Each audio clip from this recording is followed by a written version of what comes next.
అందరికీ నమస్కారం. వైలెన్స్ అసలు సాధారణంగా మనం అందరము వైలెన్స్ అంటే ఏమనుకుంటాము? ఎవరినైనా కొట్టడము, తిట్టడము, దాడి చేయడము లేదా యుద్ధం చేయడము, అలాంటి వాటిని మనము వైలెన్స్, హింస అని అంటాము. కానీ మనిషి జీవితంలో హింస అంటే ఇంకొక రకంగా కూడా ఉంది. దానికి నేను పెట్టిన పేరు సైలెంట్ మైండ్ వైలెన్స్ కిల్లర్. అంటే నిశ్శబ్ద మానసిక హింసాకారుడు. ఈ నిశ్శబ్ద మానసిక హింసాకారుడు ప్రతి మనిషిలోనూ ఉంటాడు. కానీ ఒక్కొక్కరిలో ఒక్కొక్క రకంగా బయటపడుతూ ఉంటాడు. ఒక్కొక్క సందర్భంలో కొందరిలో ఎక్కువగాను, కొందరిలో తక్కువగాను బయటపడుతూ ఉంటాడు. ఈ సైలెంట్ మైండ్ వైలెన్స్ కిల్లరు ఎక్కడో ఉండడు, మన లోపలే ఈగో రూపంలో మన మనసులో స్ట్రాంగ్గా అయ్యి ఉంటాడు. ఈ హింసకారుడు ఆడ మగ అనే తేడా లేకుండా ప్రతి ఒక్కరిలోనూ ఉంటాడు. ఈ హింసాకార స్థితి మనిషిలో బలంగా మారడానికి కారణము ఏంటిదో తెలుసా?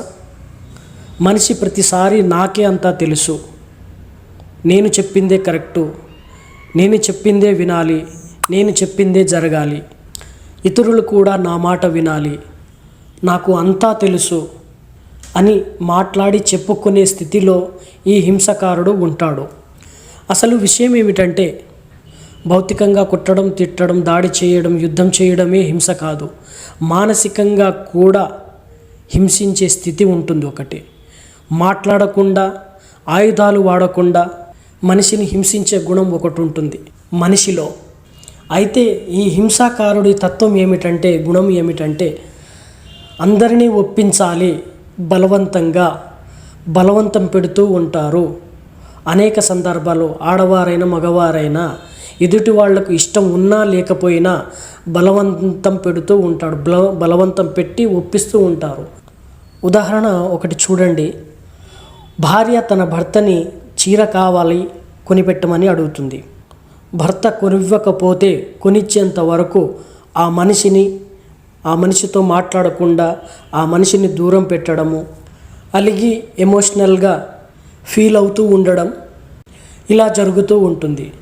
అప్పుడు భర్త చీర కొన్న తర్వాత ఆ సమస్య అంతా నార్మల్ అయిపోతుంది. ఇక్కడ చూడండి, భార్య భర్తని కొట్టకుండా, తిట్టకుండా, ఏ భౌతికమైన దాడి చేయకుండా ఆ చీర కొనాలనే ఆలోచనను సాధించుకుంది. అంటే ఎన్ని రకాలుగా బలవంతం చేసి ఇండైరెక్ట్గా ఆ చీర కొనాలనే ఆలోచనను సాధించుకుంది.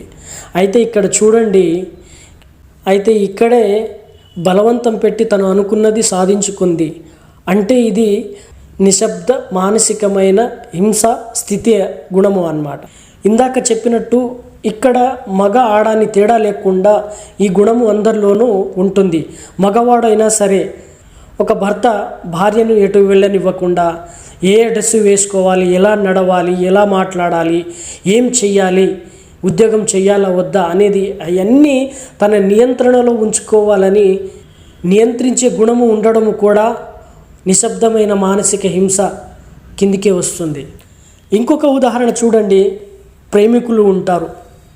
ఒక అబ్బాయి ఒక అమ్మాయిని పదే వెంటపడి నిన్ను నేను ప్రేమిస్తున్నాను, నువ్వు లేకపోతే నేను చచ్చిపోతాను, నేను చేయి కోసుకుంటాను, నా ప్రాణం తీసుకుంటున్నాను అని బలవంతం చేసి బలవంతంగా ఒప్పించి ప్రేమించుకునేలాగా చేసుకుంటాడు. ఇక్కడ నిజంగా చెప్పాలంటే ప్రేమ ఎక్కడ ఉంది? ఇందులో తన యొక్క మానసిక స్థితి ఏంటంటే హింసను ప్రేరేపిస్తుంది.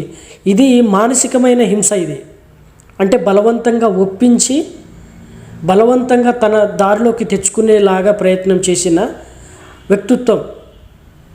అలాగే అమ్మాయి కూడా తనకు ఏం కావాలో ఆ అబ్బాయి ద్వారా అన్నీ పొంది చివరికి తను వద్దు అనే స్థితిలోకి కూడా వచ్చేస్తుంది, ఆ అబ్బాయి వద్దు అని.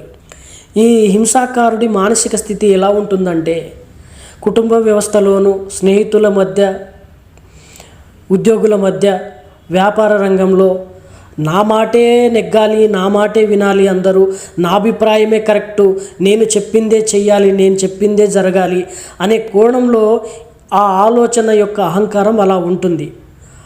ఆ అహంకారం లోపల ఒక నిశ్శబ్ద హింసాకారుడిగా తయారు చేసుకుంటాడు మనిషి. కొన్ని సందర్భాల్లో తల్లిదండ్రులు కూడా పిల్లలపై బలవంతంగా ఒత్తిడి చేస్తూ ఉంటారు. నువ్వు అది తినాలి, ఈ డ్రెస్ వేసుకోకూడదు, అది వేసుకోకూడదు, ఇది వేసుకోకూడదు అని చెప్పేసి చెప్తూ ఉంటారు.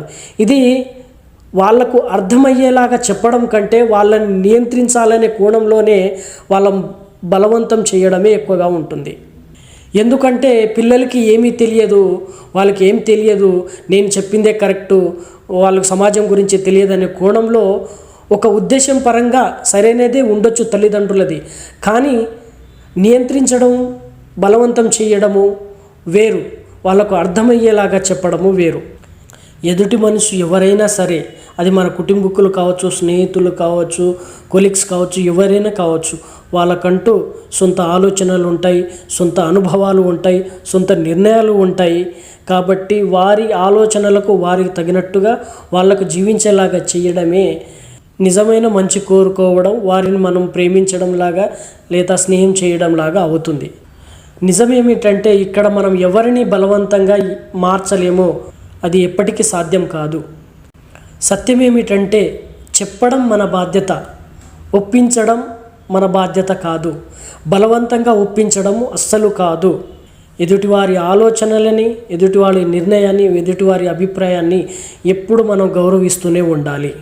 ఈ నిశ్శబ్ద మానసిక హింసాకారుడు ఎప్పుడు మనలో తగ్గుతాడు అంటే ఎదుటి వారిని బలవంతంగా ఒప్పించడము, బలవంతంగా ఏదైనా చెప్పి నేను చెప్పిందే కరెక్టు, రైటు అని నిర్ణయించి బలంగా చెప్పడమే ఆగినప్పుడు మనలో ఈ నిశ్శబ్ద మానసిక హింసాకారుడు యొక్క గుణము మెల్లగా తగ్గుతుంది.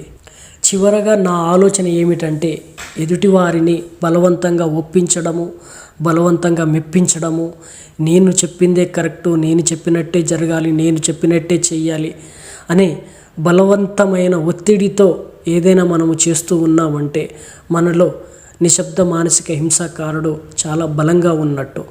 ఈ సైలెంట్ మైండ్ వైలెన్స్ కిల్లర్ని మనకు మనమే అర్థం చేసుకొని ఎదుటి వాళ్ళ అభిప్రాయాల్ని గౌరవిస్తూ వదులుకోవడమే నిజమైన ఎదుటివారి మంచి కోరుకునే గుణాన్ని కలిగి ఉన్నాము అని అర్థము.